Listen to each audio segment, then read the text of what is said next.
नमस्कार साथियों, आप सभी का एक बार फिर से स्वागत है अभ्यास एग्री एकेडमी के यूट्यूब चैनल पर। तो स्टार्ट करते हैं। आज का हमारा जो इम्पोर्टेंट सेशन है वो है प्लांट फिजियोलॉजी। प्लांट फिजियोलॉजी हम स्टार्टिंग से पढ़ेंगे। सबसे पहले हम बात करेंगे आज फोटोसिंथेसिस के बारे में, उसके एमसीक्यू किस प्रकार से एग्जाम में आते हैं और पूरा डिटेल क्रिस्टल क्लियर आप एक बार फोटोसिंथेसिस पढ़ लोगे। इसके अलावा जीवन में दोबारा आपको पढ़ने की आवश्यकता नहीं पड़ेगी। आपको एग्जाम में एक बार समझ लिया है, हर क्वेश्चन इससे रिलेटेड आपका सोल्व हो जाएगा। चलिए तो स्टार्ट करते हैं दोस्तों। हमारा ये बीपीएससी का कोर्स स्टार्ट हो रहा है जिसमें sub divisional agriculture officer, block agriculture officer, ठीक है, असिस्टेंट प्लांट प्रोटेक्शन ऑफिसर वाला और एडीए वाला, जो 15 जनवरी से स्टार्ट होगा। इसकी फीस मात्र 999 है, जिसमें live classes, recorded video, test series, सारी चीज़ आपको मिलेगी। पहला प्रश्न आपके सामने है कि प्रकाश संश्लेषण में निकली ऑक्सीजन कहाँ से आती है। Oxygen which is liberated during the photosynthesis comes from.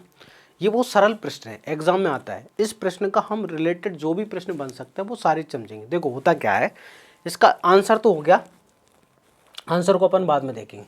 पहले समझते हैं कि फोटोसिंथेसिस आखिर है क्या। पहले वहाँ से बेसिक से स्टार्ट करते हैं बिल्कुल कि अच्छा फोटोसिंथेसिस आपने अभिक्रिया ये देखी होगी कि 6CO2 + 12H2O, ये आपने बहुत बार देखा होगा किताबों में।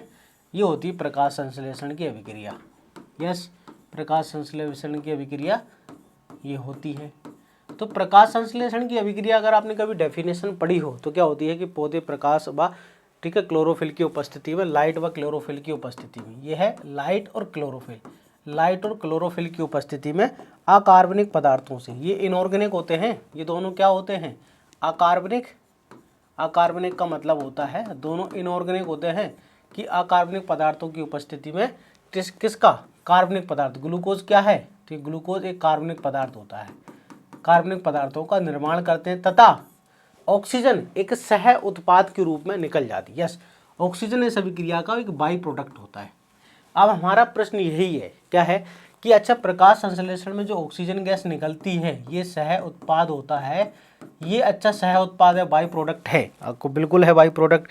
तो ये कहाँ से, समझना बात क्या कर रहे हैं हम कि जो ऑक्सीजन है ये कहाँ से आई है। क्या वो यहाँ से आ रही है, यहाँ पर भी ऑक्सीजन आपको नजर आ रही होगी। यस, यहाँ पर भी आपको ऑक्सीजन, ये ऑक्सीजन और ये एक ऑक्सीजन है। बस कंफ्यूजन ये है कि अच्छा ये वाली ऑक्सीजन जो है प्रकाश संश्लेषण, वो वाली जो निकल रही है वो कौन सी है। तो ये वाली है ना, वाटर से आती है, याद रखना। तो प्रकाश संश्लेषण में जो ऑक्सीजन गैस निकलती है वो कहाँ से आती है, वाटर से, ठीक है। अच्छा बोला सर ये ग्लूकोज में जो ऑक्सीजन आपको नजर आ रही है, ये वाली ग्लूकोज के अंदर जो ऑक्सीजन है वो कहाँ से आती है। तो ग्लूकोज के अंदर जो ऑक्सीजन आती है ये वाली होती है, याद रखना। ग्लूकोज के अंदर जो ऑक्सीजन होती है वो कौन सी होती है, ठीक है ना। ग्लूकोज के अंदर जो ऑक्सीजन होती है, याद रखना, वो ये होती है, मतलब CO2 वाली। ग्लूकोज में ऑक्सीजन है ये वाली CO2 वाली, और जो बाहर निकल रही है, ठीक है, जिससे हम लेकर जिंदा हैं, ठीक है, सभी प्राणी जो ऑक्सीजन लेते हैं आज, वो कहाँ से आती है, प्लांट से। वो कहाँ से निकलती है, वाटर से आती है, और ये निकलती है। अच्छा इस अभिक्रिया में पानी का क्या हो रहा है, एग्जाम में ऐसे पूछते हैं कि ऑक्सीजन गैस निकलती है तो वाटर का क्या होता है। तो वाटर का याद रखना ऑक्सीकरण होता है। वाटर का क्या होता है, ऑक्सीकरण, याद रखेंगे। वाटर का क्या होता है, ऑक्सीडेशन होता है, ठीक है। तभी जाके क्या निकलती है, ऑक्सीजन गैस यहाँ पर निकलती है, जिसको हम फोटोलाइसिस भी कहते हैं, फोटोलाइसिस भी कहते हैं। क्लियर, उसे क्या बोलते हैं हम, फोटोलाइसिस भी कहते हैं, ठीक है। और CO2 का क्या होता है, CO2 का होता है, याद रखना, रिडक्शन, अपचयन। CO2 का इस अभिक्रिया में क्या हो रहा है, अपचयन हो रहा है, ठीक है ना, रिडक्शन होता है। CO2 का अपचयन है ना, रिडक्शन होता है, जिससे ग्लूकोज का निर्माण होता है। तो वाटर का फोटोलाइसिस होता है जिससे ऑक्सीजन गैस निकलती है। ये ऑक्सीजन गैस लाइट रिएक्शन में ही निकलती है, सिर्फ याद रखना, ये ऑक्सीजन गैस सिर्फ और सिर्फ लाइट रिएक्शन है ना। ऑक्सीजन गैस जो होती है O2 है ना, सिर्फ किस में निकलती है, याद रखना, सिर्फ लाइट रिएक्शन में ही निकलती है ना, किसमें, लाइट अभिक्रिया में। ऑक्सीजन गैस जो है सिर्फ किस में निकलती है, बताओ, लाइट अभिक्रिया में ही निकलती है, ठीक है ना। ऑक्सीजन गैस किस में निकलती है, बताओ, ऑक्सीजन गैस जो है सिर्फ लाइट रिएक्शन में ही निकलती है, डार्क में नहीं निकलती। अच्छा ये बात सबसे पहले किसने बताई, ये बात सबसे पहले किसने बताई कि ऑक्सीजन जो है सिर्फ लाइट रिएक्शन में ही मतलब ऑक्सीजन जो है वाटर से आती है, ये बात सबसे पहले किसने बताई। ये भी एग्जाम में पूछते हैं, याद रखना। तो आपको याद रखेंगे कि यहाँ पर सबसे पहले वैज्ञानिक थे वॉन नील। सबसे पहले प्रथम वैज्ञानिक कौन है, वॉन नील है। अच्छा वॉन नील नाम के साइंटिस्ट ने ये बताया सबसे पहले कि ऑक्सीजन जो होती है O2, ठीक है, पानी से आती है, वाटर है ना, H2O से आती है, H2O से आती है, याद रखना है। सबसे पहले ये बात किसने बताई? ये बात सबसे पहले वोनिल ने बताई थी कि अच्छा ऑक्सीजन जो है वाटर से आती है। बाद में इनके एक्सपेरिमेंट को प्रूव करके बताया 3 साइंटिस्ट ने, Reuben Hasid and कामेन। Reuben Hasid and कामेन नाम के जो साइंटिस्ट हैं, उन्होंने एक्सपेरिमेंटली प्रूव करके बताया कि अच्छा निकलने वाली ऑक्सीजन जो है वाटर से आती है। इसके लिए उन्होंने ऑक्सीजन 18 आइसोटोप का यूज किया है और सल्फर बैक्टीरिया पर एक्सपेरिमेंट करके ये प्रूव किया कि अच्छा निकलने वाली ऑक्सीजन जो है, याद रखना, किससे आती है? वाटर से ही आती है। तो प्रकाश संश्लेषण में आपसे अगर एग्जाम में पूछते हैं कि निकलने वाली ऑक्सीजन कहाँ से आती है? जल से आती है। और CO2 का क्या होता है? रिडक्शन होता है, ठीक है, जिससे किसका? ग्लूकोज का, कार्बोहाइड्रेट का निर्माण होता है। यह अभिक्रिया लाइट और क्लोरोफिल की उपस्थिति में चलती है। ये पूरा रिएक्शन है बेसिक, ठीक है। तो इसका आंसर क्या हो गया? जल से। इसका आंसर क्या हो गया भाई? वाटर से। यस, इसका आंसर हो गया वाटर से।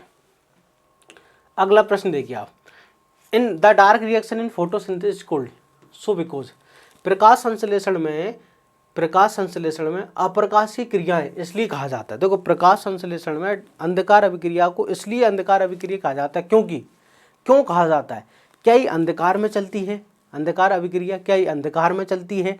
दूसरा इंपॉर्टेंट, क्या इसको चलने के लिए प्रकाश की आवश्यकता नहीं होती है?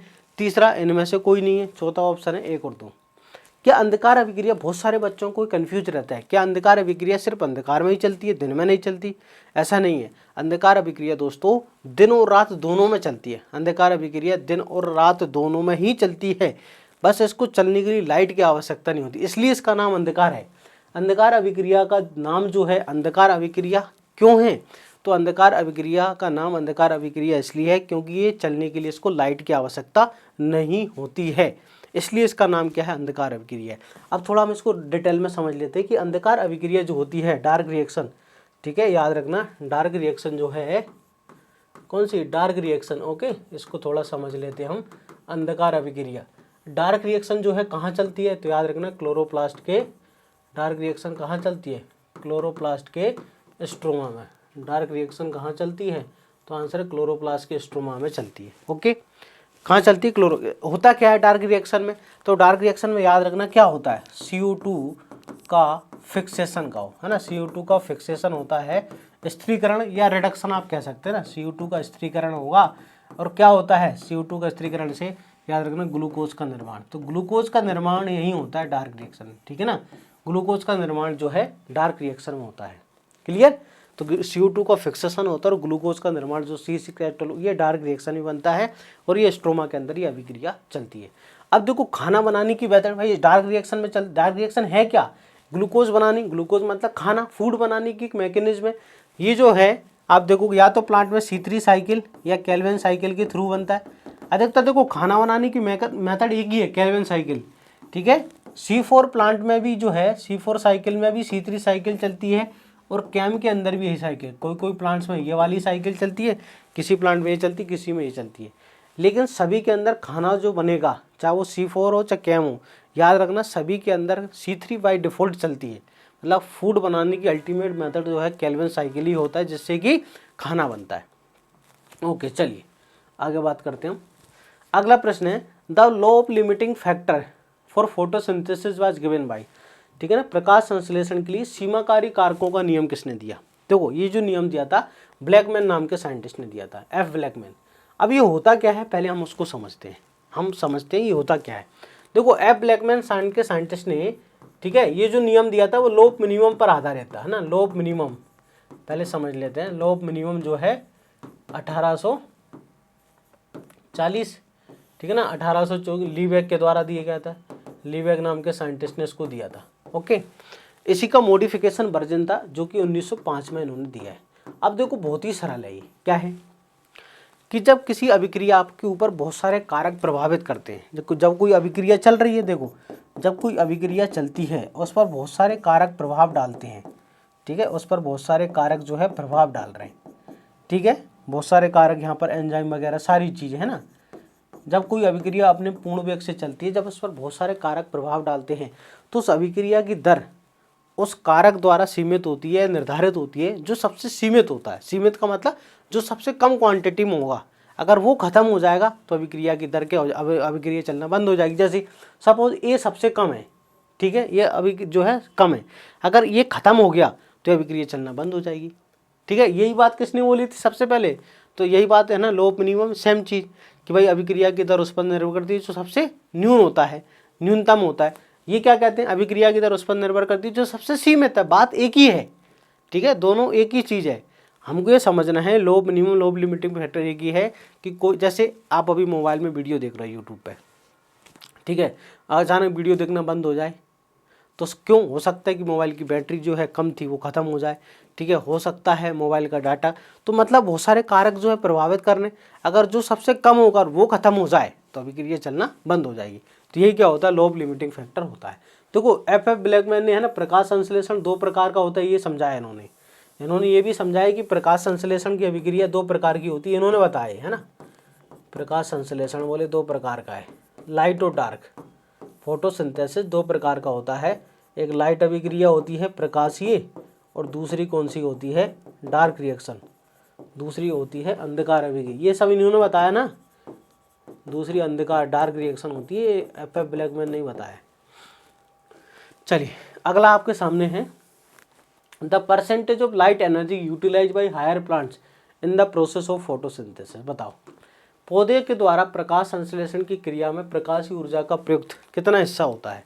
पौधे जब प्रकाश संश्लेषण करते हैं तो कितना % लाइट जो है, ठीक है, यूज़ होती है। देखो अगर ये प्लांट है, देखो सपोज है ना, ये प्लांट है, ओके, ये प्लांट हो गया, इस पर लाइट पड़ेगी, हाँ है ना, इस पर लाइट पड़ेगी, बिल्कुल पड़ेगी। जब इस पर लाइट पड़ेगी तो अब यहाँ पर लाइट पड़ेगी तो कितना प्रतिशत लाइट जो है, तो लाइट तो पूरी पड़ रही है, उसमें से कितना % जो है प्रकाश संश्लेषण में यूज होता है, 1 से लेकर 2%। ठीक है, देखो अलग अलग वेवलेंथ की अलग अलग तरंग दैर्घ्य की लाइट पड़ती है।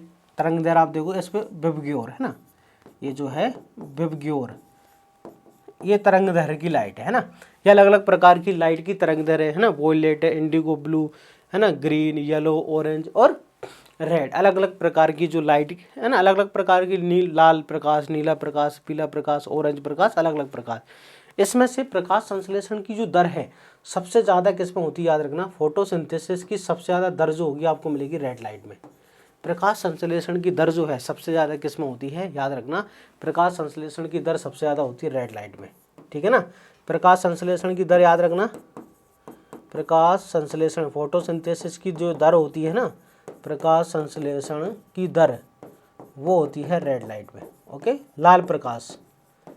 ठीक है, अब इसमें से बहुत सारा प्रकाश पड़ रहा है, इसमें से प्रकाश संश्लेषण जिस लाइट में होता है उसकी वेवलेंथ होती है 400 से लेकर 700। ठीक है ना, उसे हम कहते हैं PAR। ठीक है ना, प्रकाश संश्लेषण इस वाले लाइट में होता है जिसकी वेवलेंथ तरंग दैर्घ्य 400 से लेकर 700 होती है, तो इसे क्या बोलते हैं, फार, फोटोसिंथेटिक एक्टिव रेडिएशन कहते हैं ना, जिसे हम PAR कहते हैं, फोटोसिंथेटिक एक्टिव रेडिएशन कहा जाता है। तो फोटोसिंथेसिस इसी में होता है। ठीक है, प्रकाश संश्लेषण न्यून किस में होता है भाई, सबसे कम प्रकाश संश्लेषण की दर अधिकतम हो गई इसमें, तो है ना कि अधिकतम जो है इसमें होती है। न्यूनतम किस में होती है, न्यूनतम किस प्रकाश में, तो याद रखना हरे प्रकाश में, है ना। ग्रीन लाइट में क्या होती है, मिनिमम होती है, ग्रीन लाइट में याद रखना मिनिमम होती है, मैक्सिमम किस में होती है, रेड लाइट में होती है। ये आपको याद रखना मोस्ट इंपोर्टेंट है। अगला प्रश्न है, discovery of immersion effect has already show the existence of. Immersion प्रभाव की खोज ने निम्नलिखित की उपस्थिति को प्रदर्शित किया। देखो इमर्शन इफेक्ट खोजा गया, इससे किसकी हमको उपस्थिति खोज हुई, तो इसका करेक्ट आंसर है 2 पिगमेंट सिस्टम। देखो 2 प्रकार है ना, 2 स्पष्ट जो है प्रकाश तंत्र, 2 डिस्ट्रिक्ट फोटो सिस्टम या 2 पिगमेंट सिस्टम। अब क्या होते हैं कि इमर्सन और अर्नोल्ड नाम के साइंटिस्ट ने एक एक्सपेरिमेंट किया तो उससे 2 पिगमेंट सिस्टम की खोज हुई। इमर्सन अर्नोल्ड, समझना एक एक चीज़ है ना, ये बहुत सिंपल है और एग्जाम में पूछा जाता है कि इमर्सन और अर्नोल्ड नाम के साइंटिस्ट ने, इमर्सन एंड अर्नोल्ड, ठीक है, इमर्सन और अर्नोल्ड नाम के साइंटिस्ट ने किसकी, 2 पिगमेंट सिस्टम को खोजा, 2 वर्णक तंत्र ना, 2 पिगमेंट सिस्टम किसको खोजा भैया, 2 पिगमेंट सिस्टम, 2 वर्णक तंत्र ना, 2 वर्णक तंत्र को खोजा। ठीक है ना, किसको, 2 वर्णक तंत्र को खोजा।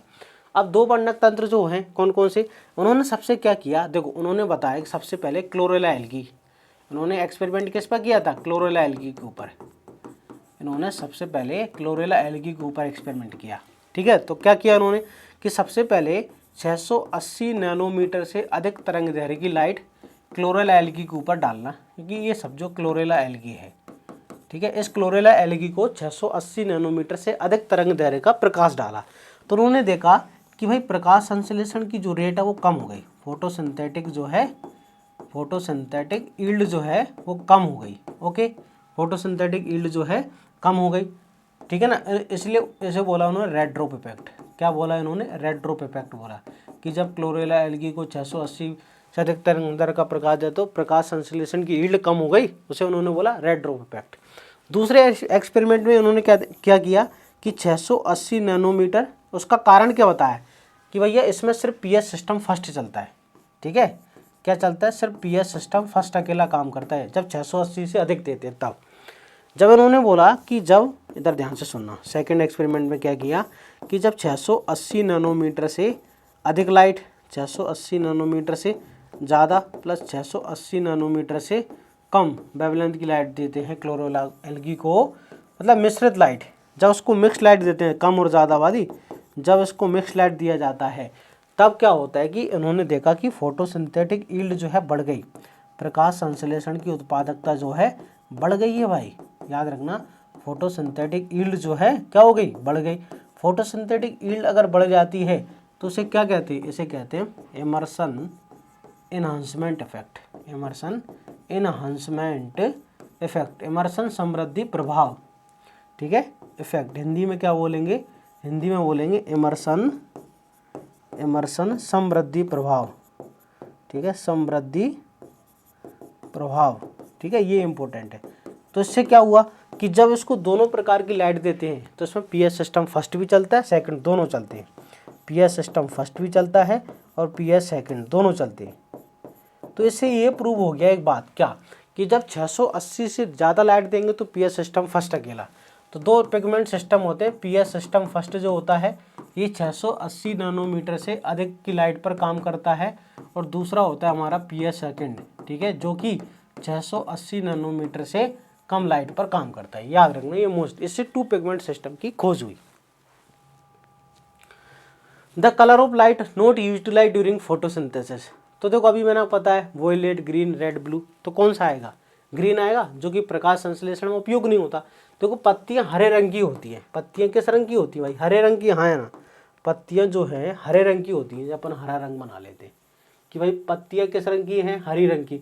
तो हरी रंग की पत्तियां हरे रंग को रिफ्लेक्ट करती हैं, अवशोषित नहीं करती है ना, याद रखना।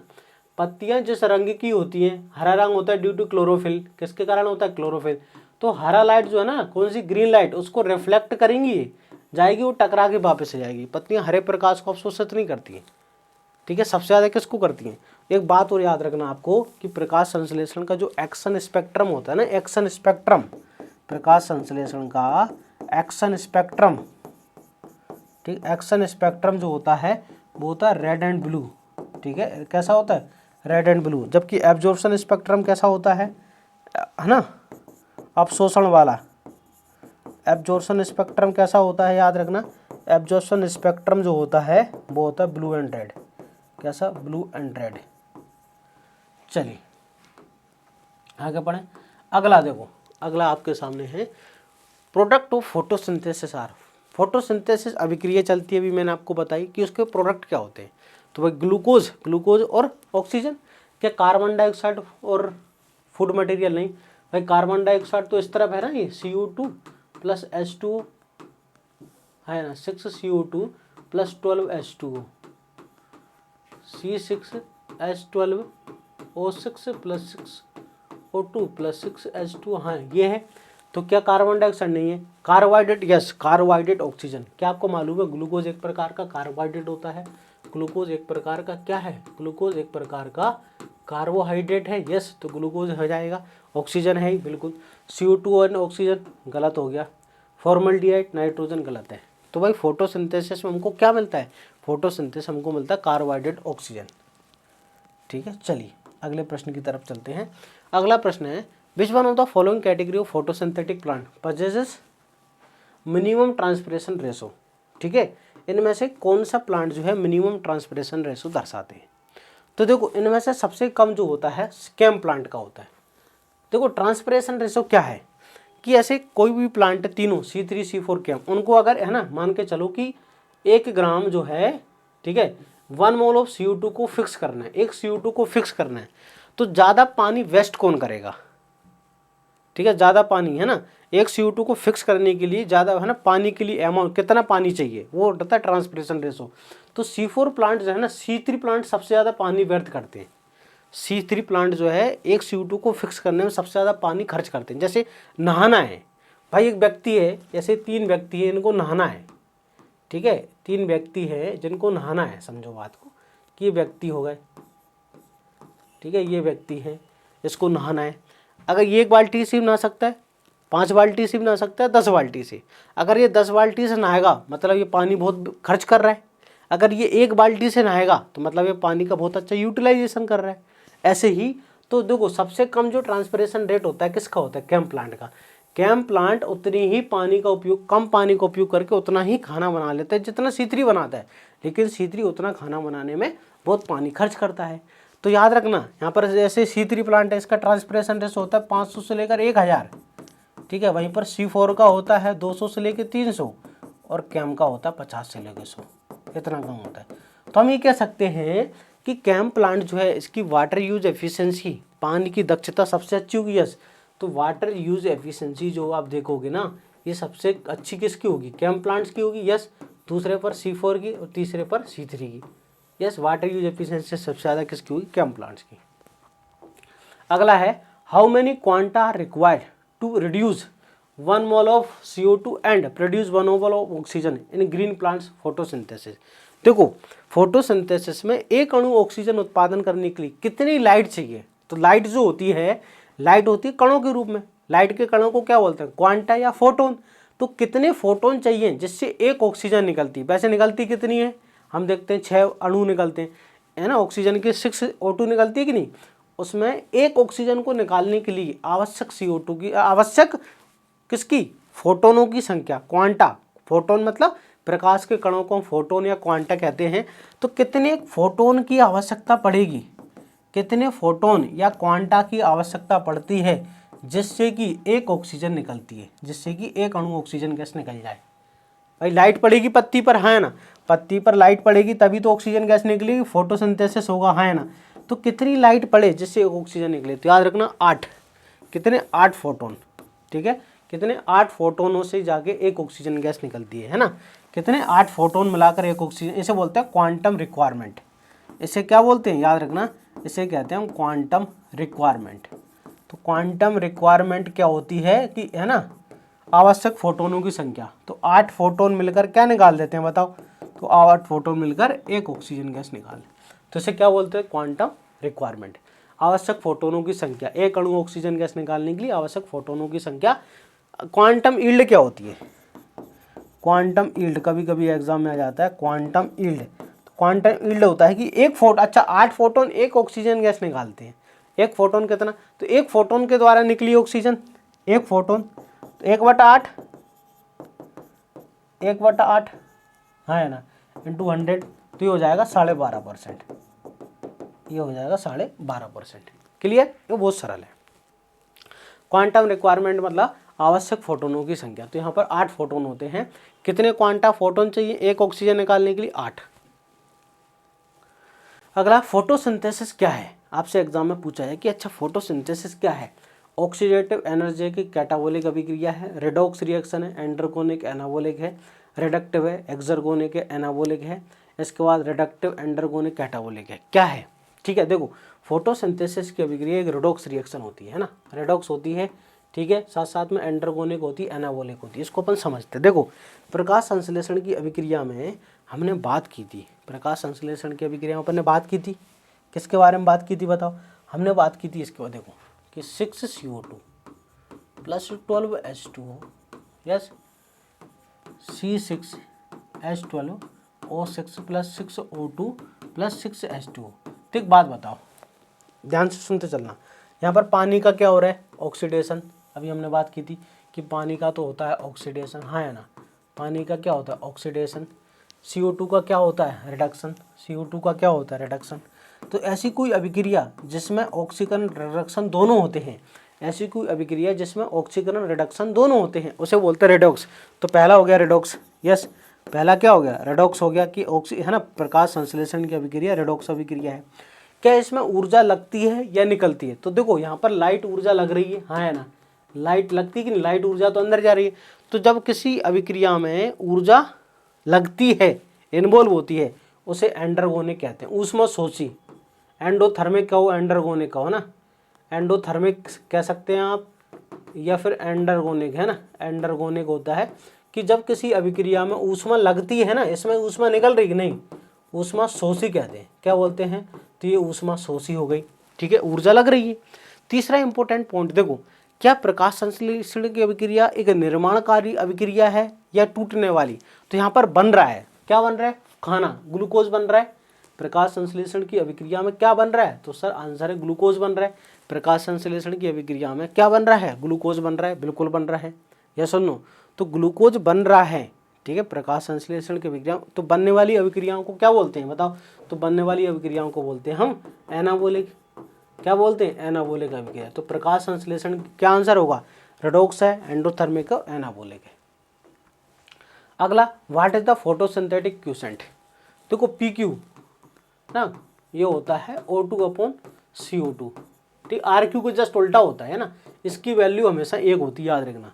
फोटोसिंथेटिक क्वोशिएंट मतलब ऑक्सीजन निकलने वाली और CO2 ये हमेशा बराबर होती है, तो इसकी वैल्यू कितनी होती है? 1 होती है। तो अब याद रखना, ये RQ का जस्ट अपोजिट होता है ना।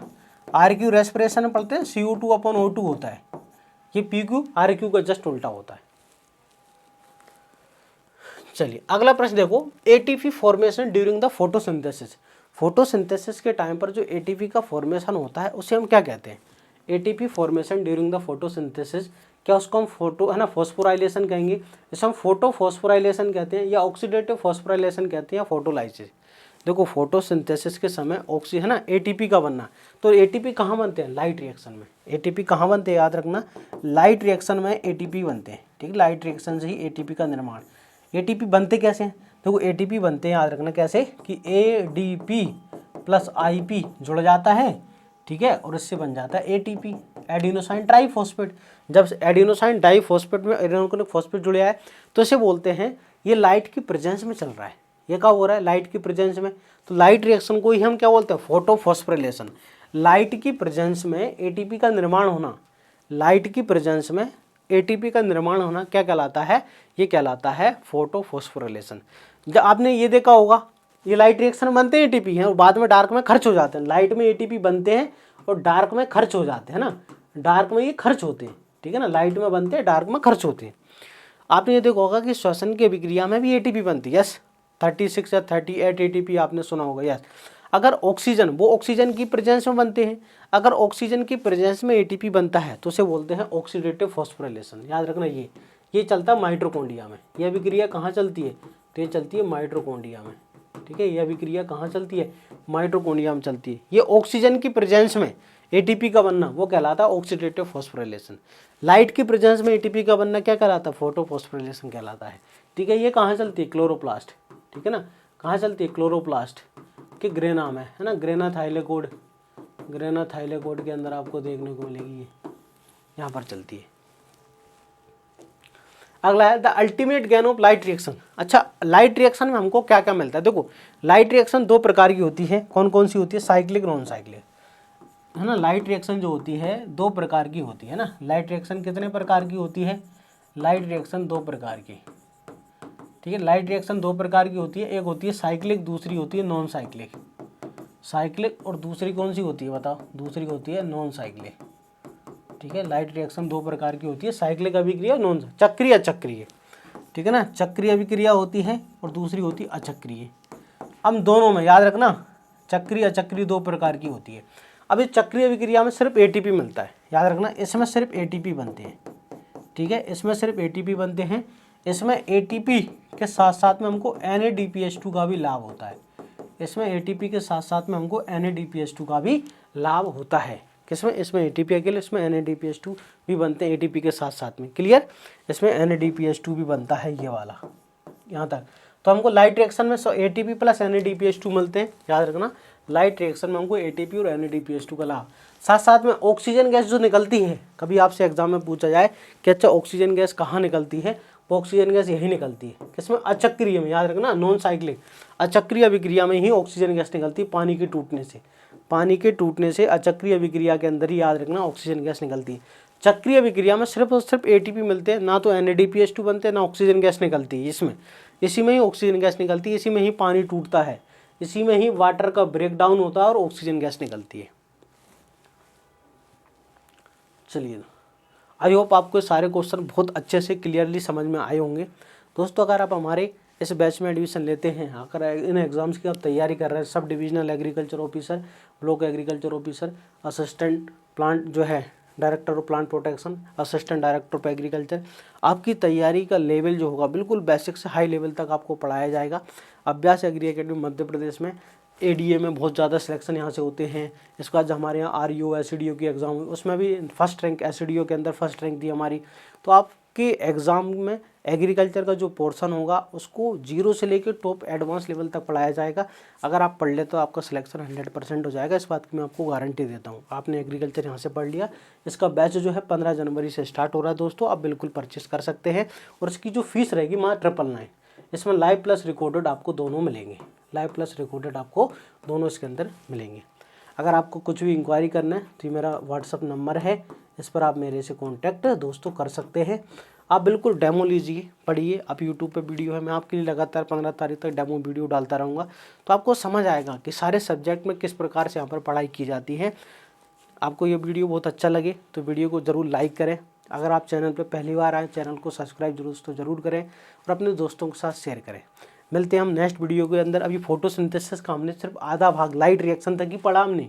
अभी अगले सेशन में हम फोटोसिंथेसिस के डार्क रिएक्शन में किस प्रकार के क्वेश्चंस बनते हैं वो हम समझेंगे। ठीक है, फोटोसिंथेसिस को पूरा हमको ऐसा पढ़ना है कि भाई एग्जाम में किस प्रकार के क्वेश्चन आए कि कुछ भी गलत ना हो। मिलते हैं नेक्स्ट वीडियो के अंदर, तब तक के लिए जय हिंद।